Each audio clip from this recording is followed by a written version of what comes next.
விஜய் அவர்களால் திருச்சியில் ஒன்றுமே பண்ண முடியாது. ஏன்னா திருச்சி அப்படிங்கிறது திமுகவுடைய கோட்டை. அதனால் அங்கே டிவிக்கே மாசெல்லாம் காட்ட முடியாது. என்ன பண்ணிட போகிறாரு விஜய் அவர்கள் சுற்றுப்பயணம், வந்து பார்த்துக்கலாம் அப்படிங்கிற மாதிரி எதிர்க்கட்சிகளில் சில பேர் சொல்கிறாங்க. அதாவது விஜய் அவர்கள் வந்து வெளியே வரல, ஏதாவது டிராஃபிக் இது மாதிரி ப்ராப்ளம் அப்படின்னு கன்சிடர் பண்ணி வெளியே வரலனாலும் என்ன சொல்கிறாங்க, ஒர்க் ஃப்ரம் ஹோம் பாலிடிக்ஸு, அதனால் வந்து அவர் வெளியே வர மாட்டுறாரு அப்படின்னு சொல்கிறாங்க. சப்போஸ் அவர் வெளியே வந்தால் என்ன சொல்லிடுறாங்க, அவர் வெளியே வந்தால் டிராஃபிக் ஆகிடும்பா, அதனால் நாங்கள் வந்து பர்மிஷன் கொடுக்க மாட்டோம் இப்படின்னு ஒரு பேச்சை சொல்கிறாங்க. அதாவது இப்படியும் சொல்கிறாங்க அப்படியே சொல்கிறாங்க.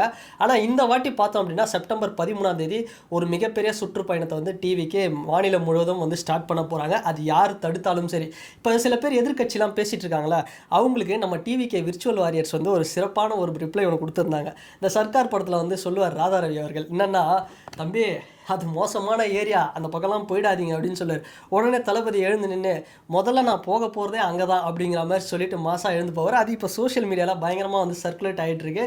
சமமாசமும் பண்ணிகிட்ருக்காங்க. சரிப்பா, டிவிகேவுடைய கோட்டையே வந்து திருச்சி இல்லாமல் இருக்கட்டும். ஸோ எதுக்காக வந்து இவ்வளோ பயம்? அதாவது போலீஸ்கிட்ட போயிட்டு பர்மிஷன் கேட்டால் இல்லை விஜய்க்கு வந்து கொடுக்க முடியாது, கூட்டமாயிடும். அதனால தான் பிளான் பண்ணி என்ன பண்ணுறாங்க, சனி ஞாயிறுகளில் இதை கூட்டத்தை வந்து நாங்கள் நடத்துகிறோம், இந்த சுற்றுப்பயணத்தை பண்ணுறோம் அப்படிலாம் சொல்கிறாங்க. அப்போவும் வந்து பார்த்தோம்னா அவ்வளோ ஒரு பயம். ஏதாவது ஒன்று உள்ளே வந்து ஏதாவது ஒன்று பேசி ஏதாவது ஒன்று பண்ணிட்டாருன்னா அந்த ஆர்த்தடாக்ஸ் டிஎம்கே ஏடிஎம்கேயோட ஓட்டை வந்து பிரிச்சிருவாரோ அப்படிங்கிற பயம். அந்த பயம் அப்படிங்கிறது உண்மையாக ஸ்டார்ட் ஆயிடுச்சு எதிர்கட்சிகளுக்கு. அதை தான் வந்து சொல்லணும். ஏன்னா இன்றைக்கி டிவிக்கே பிடிச்சவங்க, டிவிக்கே பிடிக்காதவங்க, இப்படி தான் வந்து 2 குரூப்பாக வந்து தமிழ்நாட்டில் இருக்காங்க அப்படின்னே வந்து சொல்லலாம். சரிப்பா, இதை விடுவோம். நம்ம இப்போ என்ன பண்ண போகிற தளபதி அவர்கள் இந்த சுற்றுப்பயணம் அப்படிங்கிறது செப்டம்பர் 13 டிசம்பர் 20 வரைக்கும் ஒரு 100 நாள் சுற்றுப்பயணம். ஜென்ரலாக இந்த சுற்றுப்பயணம், நடைப்பயணம் இதெல்லாம் பார்த்தோம் அப்படின்னா இந்த பாத யாத்திரா அப்படிலாம் சொல்லுவாங்க. ஆந்திராலலாம் வந்து பயங்கரமாக நடக்கும் இந்த பாத யாத்திராலாம். ஒய்எஸ்ஆர்லாம் அப்படி வந்து தான் சிஎம் ஆனார். அப்புறம் ராகுல் காந்தி அவர்களோட பாரத் ஜோடோ யாத்திரா பார்த்துருப்பீங்க. அப்புறம் காலம் போக போக இந்த லக்ஸரி வெஹிக்கிள்ஸில் ஒரு பெரிய லெவலில் ஒரு கேரவன் இதெல்லாம் வச்சு வந்து வராங்க. கமல் சார் கூட லாஸ்ட் எலெக்ஷனில், அசம்பிளி எலெக்ஷனில் பண்ணார். அவருக்கு பெரிய அளவில் கை கொடுத்தது எல்லாமே ஓகே. பட் இந்த பாத யாத்திரை, இந்த சுற்றுப்பயணம் என்னப்பா பண்ண போகுது, டிவிகேக்கு எந்த அளவுக்கு கை கொடுக்கும் அப்படின்னா ஒரு மாசான ஒரு சம்பவம். இந்த 100 நாள் டார்கெட்டு இது வந்து டிவிகேவுக்கு ஒரு கோல்டன் பீரியட் அப்படின்னே சொல்லலாம். இந்த 100 நாளில் தளபதி அவர்கள் பண்ண போகிற சம்பவம் கண்டிப்பாக 2026 எலெக்ஷனில் ஒரு மிகப்பெரிய எதிர்வலி அப்படிங்கிறது ஒரு பிரதிபலனை நம்ம வந்து எதிர்பார்க்கலாம். சரி, ஃபஸ்ட்டு எங்கே தொடங்குறாரு? சனி ஞாயிறு தான் இந்த சுற்றுப்பயணம் அப்படிங்கிறது. எங்கே தொடங்கி எங்கே ஸ்டார்ட் பண்ணுறாரு? அதாவது செப்டம்பர் 13 எங்கே தொடங்கி டிசம்பர் 20 எங்கே முடிக்கிறார்? இந்த பாத யாத்திரை வந்து யாருக்கும் இந்த சுற்றுப்பயணம் அப்படிங்கிறது யாருக்கும் டிஸ்டர்பன்ஸ் இல்லாமல் தான் இருக்குது. அதனால தான் வந்து ஸ்கூலு, காலேஜ் ஸ்டூடெண்ட்ஸ்க்குலாம் டிஸ்டர்பன்ஸ் இல்லாமல், மற்ற வேலை செய்கிறவங்க, வண்டி ஓட்டுறவங்க யாருக்கும் டிஸ்டர்பன்ஸ் இல்லாமல் சாட்டர்டே சண்டேஸில் வந்து வைக்கிறாங்க, சனி ஞாயிறில். சரி, ஃபஸ்ட்டு செப்டம்பர் 13 எங்கே ஸ்டார்ட் ஆகுதுன்னு பார்த்தோம்னா திருச்சி, பெரம்பலூர், அரியலூர். இதன் மூலமாக அங்கே இருக்கக்கூடிய தொகுதிகள் எல்லாம் வந்து கவர் பண்ணிடலாம். ஸோ எல்லா மாவட்டத்திலையும் மாவட்ட செயலாளர், பகுதி செயலாளர் எல்லா பொறுப்புலையும் வந்து டிவிகேவுக்கு வந்து ஆள் இருக்கிறாங்க. ஸோ அப்படி ஒரு கூட்டம் அப்படிங்கிறது வரப்போகுது. 13 வர செப்டம்பர் சனிக்கிழமை ஸ்டார்ட் ஆகுதுங்க. எங்கே? திருச்சி, பெரம்பலூர், அரியலூர். அதை முடிச்சுட்டு அடுத்த 20 நாகப்பட்டினம், திருவாரூர், மயிலாடுதுறை. இதுவும் வந்து சனி ஞாயிறுகளில், சனிக்கிழமையில் 20 ஸ்டார்ட் ஆகுது செப்டம்பரில். அதுக்கு அடுத்தபடியாக முக்கியமான ஒரு நிகழ்வு 27 எங்கன்னா செப்டம்பர் 27 திருவள்ளூர், வடசென்னை பக்கம்லாம் தளபதி பெருசாக வந்ததே இல்லை. ஷூட்டிங்க்கு வந்திருப்பார்.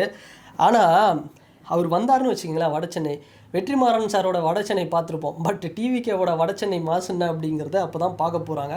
அந்தளவுக்கு மாசு அப்படிங்கிறது இருக்குது வடசென்னை பகுதிகளில். சரி, இதை முடிச்சுட்டு 4, 5 சனி ஞாயிறு இந்த தேதிகளில் அக்டோபர் மாதம் எங்கே வராருன்னு பார்த்தோம்னா கோயம்புத்தூர், நீலகிரி, திருப்பூர், ஈரோடு. ஒரே ஸ்ட்ரெச்சில் 4 டிஸ்ட்ரிக்டை வந்து கவர் பண்ணுறாரு. இந்த கொங்கு பெல்ட்டு, முக்கால்வாசி கொங்கு பெல்ட்டை கவர் பண்ணுறாருன்னு வச்சுக்கோங்களேன். சரி, இதை முடிச்சுட்டு அப்படியே 11 எங்கே போகிறாரு அப்படின்னா சனிக்கிழமை கன்னியாகுமரி, திருநெல்வேலி, தூத்துக்குடி இந்த பகுதி போகிறாரு.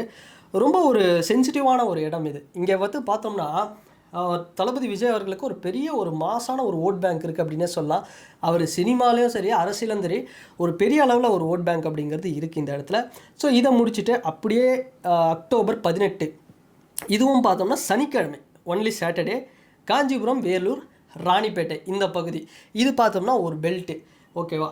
ஸோ பரந்தூரில் என்ன சம்பவம் நடந்தது அப்படிங்கிறது எல்லாருக்கும் தெரியும். ஸோ அதை விட இப்போ இது மாதம் இருக்க போகுது.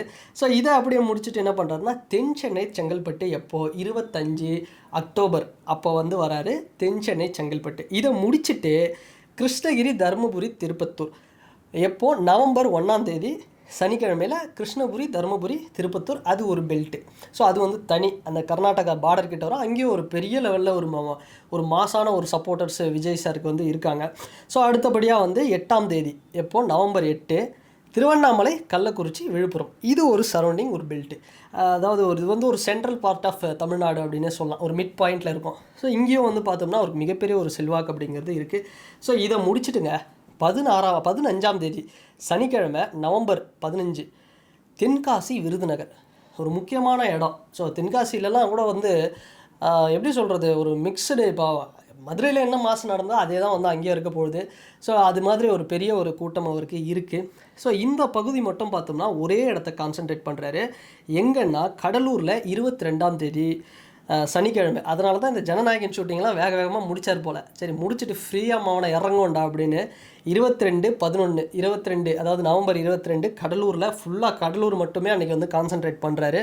ஸோ இதுக்கு அடுத்தபடியாக 29 நவம்பர் 29 மழை அப்படிங்கிறது எப்படின்னு தெரியல, பட் அப்படியே மேனேஜ் பண்ணி எப்படியோ போயிடுவாருன்னு நினைக்கிறேன்.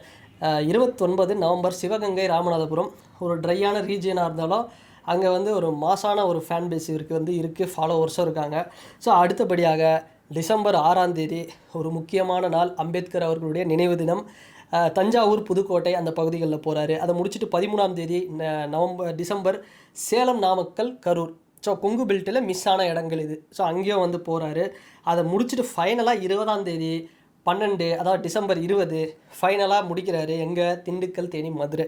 ஸோ மதுரையில் மாசான செகண்ட் மாநாடு முடிஞ்சு இந்த மதுரையிலே பார்த்தோம் அப்படின்னா இந்த சுற்றுப்பயணத்தை டிசம்பர் 20 வந்து முடிக்கிறாரு.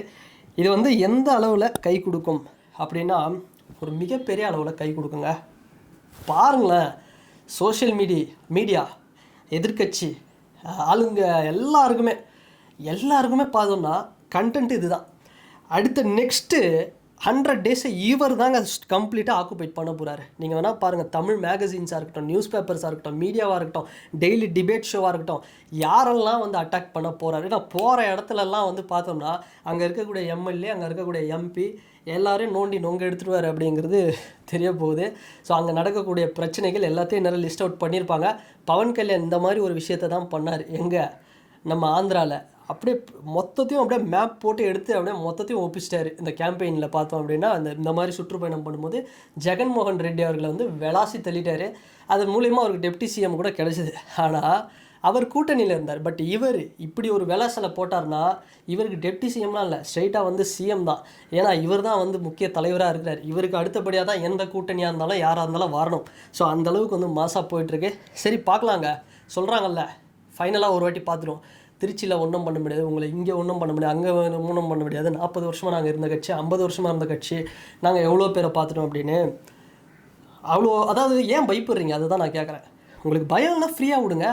ஸோ விஜய் தான் ஒன்றும் பண்ண முடியாது, ஒன்றும் பண்ண முடியாது, அவர் சாதாரண நடிகர் தானே, நடிகர் என்ன பண்ணிட போகிறாரு அப்படின்னு ஒரு இது இருக்குல்ல, விட்டு தான் பாருங்கள் என்ன தான் பண்ணுறாருன்னு பார்ப்போம். ஒரு ஹெல்த்தியான ரேஸில் அவரை ஓட விடுங்க, ஓட விட்டு ஜெயிங்க. ஸோ அப்படி பார்த்துக்கலாம். ஸோ இதுதாங்க, இது சுற்றுப்பயணம் அப்படின்னு நம்ம சொல்ல முடியாது, இது வெற்றி பயணம் அப்படின்னு தான் சொல்லணும். இது வெற்றிக்கான 2026 தேர்தல், சட்டமன்ற தேர்தலின் வெற்றிக்கான ஒரு வெற்றி பயணமாக தான் வந்து இதை நம்ம பார்க்கணும். ஸோ வெயிட் பண்ணி பார்க்கலாம். ரொம்ப ஹாப்பி, செம்ம கண்டென்ட்டு, செம்ம பிளாஸ்ட்டு. அதுவும் ஒரு டிவிக்கேவுடைய தொண்டனா நான் ரொம்ப ஹாப்பிங்க. ஏன்னா நம்ம வந்து தளபதியை பற்றி பேச போகிறோம், அவருடைய அந்த விஷயங்களை எடுத்து சொல்ல போகிறோம், மக்கள்கிட்ட இன்னும் நிறைய பேச போகிறோம். நம்ம தாங்க 2026, அதில் எந்த மாற்றமும் இல்லை. ஸோ வெயிட் பண்ணி பார்க்கலாம். அண்ட் இந்த வீடியோ பற்றின உங்களுடைய கருத்துக்கள் என்ன அப்படிங்கிறது இந்த கமெண்ட் செக்ஷனில் மறக்காமல் பதிவிடுங்க. இந்த வேற ஒரு வீடியோவில் வேற ஒரு கான்டென்ட்டில் நான் உங்களை பார்க்குறேன். இது வரைக்கும் நம்ம சேனலுக்கு யாராவது இந்த சப்ஸ்கிரைப் பண்ணலை அப்படின்னா மறக்காமல் சப்ஸ்கிரைப் பண்ணுங்கள். பக்கத்தில் பெல் பட்டன் ஒன்று இருக்கும், அதையும் கிளிக் பண்ணிக்கோங்க. அப்போ தான் நம்ம டெய்லி போடுற வீடியோஸ்லாம் வந்து உங்களுக்கு வந்து கரெக்டாக வரும். சரிங்களா? டெய்லி ஒரு வீடியோஸ் கம்பல்சரி, மினிமம் ஒரு வீடியோ, மேக்ஸிமம் 2 வீடியோ கிட்ட வந்து வந்துடும்னு வச்சுக்கோங்களேன். ஸோ ரெகுலராக பாருங்கள், நீங்கள் தான் வந்து சப்போர்ட் பண்ணணும். ஸோ பார்க்கலாம் இந்த வெற்றி பயணம் தளபதி விஜய் அவர்களுக்கு எந்த அளவுக்கு வந்து ஒரு கை கொடுக்க போகுது அப்படிங்கிறத நம்ம வெயிட் பண்ணி பார்ப்போம். அண்டு ஒரு மிகப்பெரிய ஒரு நம்பிக்கை தமிழக அரசியலில் இன்றைக்கி தளபதி விஜய் அவர்கள் இருக்கார். அது என்றைக்குமே பொய்த்து போகாது. நம்ம வெயிட் பண்ணி பார்ப்போம். அண்ட் இந்த வீடியோ ஸோ மறக்காமல் வந்து சப்ஸ்கிரைப் பண்ணுங்கள், லைக் பண்ணுங்கள், ஷேர் பண்ணுங்கள், மறக்காமல் கமெண்ட் பண்ணுங்கள். வேறு ஒரு வீடியோவில் வேறு ஒரு கான்டென்ட்டில் நான் உங்களை பார்க்குறேன்.